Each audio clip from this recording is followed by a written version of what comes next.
This will never be a controlled experiment. So let's all agree we made our first and last mistake. It's quite the thriller. You did a fantastic job trying to keep everybody safe in the world. It's hard. I mean, it's What's a it hard like? job. Hey, Superwoman. It's a really hard job. No, it was an incredible character. I mean, Miranda is just being able to talk to microbiologists, looking at videos and astronauts, combining them, creating this character who in one hand finds science very romantic and beautiful.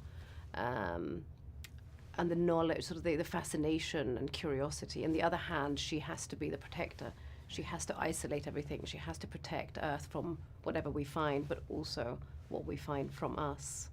In the process of naming him Calvin, if that made them even more attached as you tried to keep them disattached. I think there was something I played on it, but I never actually really revealed it in the acting. But I thought from Miranda's point of view, I'm not sure she was happy about humanizing this thing.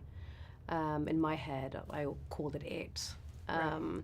But I think it was beautiful and something that Daniel so intricately and subtly said, we all have to have our own relation to this thing.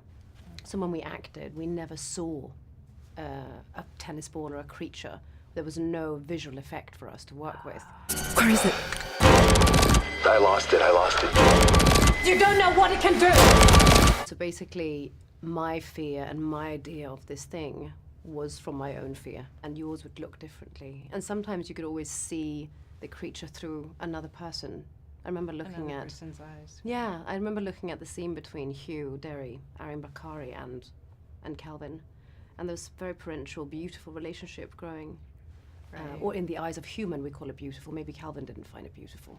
If Calvin could make a noise, what would you think he'd sound like? I don't think Calvin makes a noise. I think there's just the noise of movement. I like the idea that he's quiet.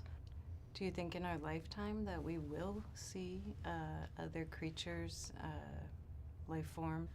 I do. I think it would be quite ignorant to think that we're the only people in the universe, if you know how absolutely massive the universe is.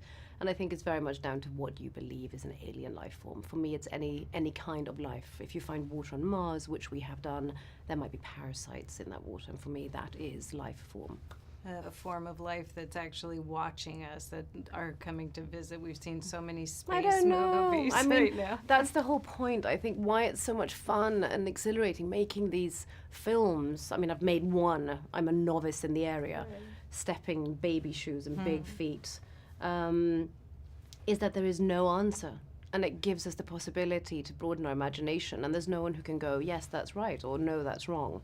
And quickly on the stunts, the difference, gravity versus you doing all those incredible stunts on Mission Impossible. Was it challenging? It was, because it was ongoing zero gravity. There was never a moment where we walked. We were floating throughout the entire film. Wow. And that we did in combination of wire works, Pilates, ball sitting, sort of pivoting on our feet, kind of cocooned in by the incredible job by Seamus McGarvey, the photographer, and on a replica-built ISS that Nigel Phelps did. But you never left. And which is just incredible. We had no green screen. There was no blue screen. It was actually the real deal. Little knobs and buttons. Thank you so much. Thank So you. wonderful to meet Thank you. you. Are you bringing the alien back to Earth? No, we're gonna keep it up here where it's safe. What have we done?